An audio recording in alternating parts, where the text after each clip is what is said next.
আপিলের রায় পুনর্বিবেচনার আবেদন খারিজ করে মানবতাবিরোধী অপরাধের দায়ে জামায়াত নেতা মীর কাশেম আলীর মৃত্যুদণ্ড বহাল রেখেছে আপিল বিভাগ।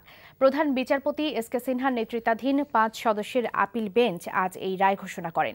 ফাঁসির দণ্ড থেকে বাঁচতে পূর্ণাঙ্গ রায় প্রকাশের পর রাষ্ট্রপতির কাছে প্রাণ ভিক্ষার আবেদন ছাড়া আর কোনো পথ খোলা নেই কাশেম আলীর।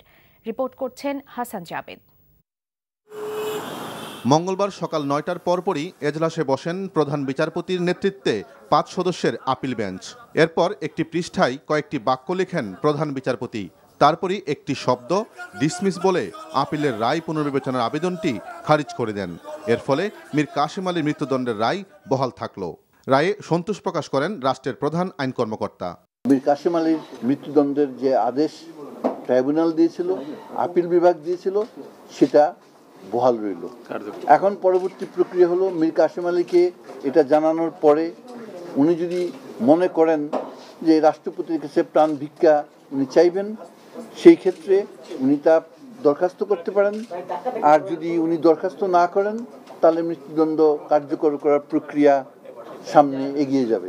পূর্ণাঙ্গ রায় হাতে পাওয়ার পর রাষ্ট্রপতির কাছে প্রাণ ভিক্ষার বিষয়ে আসামি সিদ্ধান্ত নেবেন বলে জানান তার আইনজীবী। আদালত সেই মিথ্যা সাক্ষ্য প্রমাণের উপরে ভিত্তি করে সাজা দিয়েছেন, যেহেতু আদালতের পক্ষে অন্য কোনো গত্যান্তর ছিল না।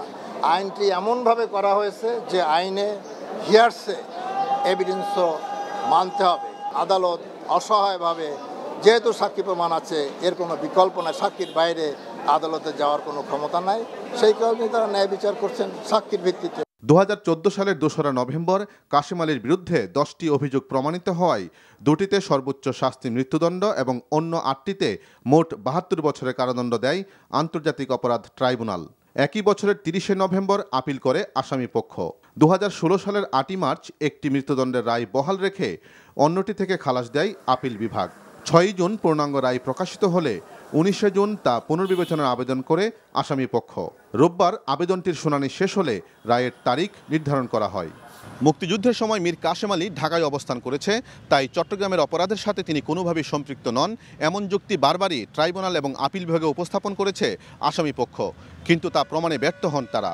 শেষ পর্যন্ত রিভিউতে এসে তারা বলেছেন যে তিনি কোনোভাবেই সেসব ঘটনার সাথে সরাসরি সম্পৃক্ত নন। তারপরে যদি তিনি দোষী সাব্যস্ত হন, সেক্ষেত্রে তার সামাজিক অবস্থা বিবেচনা করে যেন তাকে সর্বোচ্চ শাস্তি দেয়া না হয় সে আবেদন করেন। কিন্তু আপিল বিভাগ তাদের সে আবেদন নাকচ করে সর্বোচ্চ শাস্তি মৃত্যুদণ্ডেই বহাল রাখল। Hasan Jabed, NTV news, Bangladesh supreme court, Dhaka.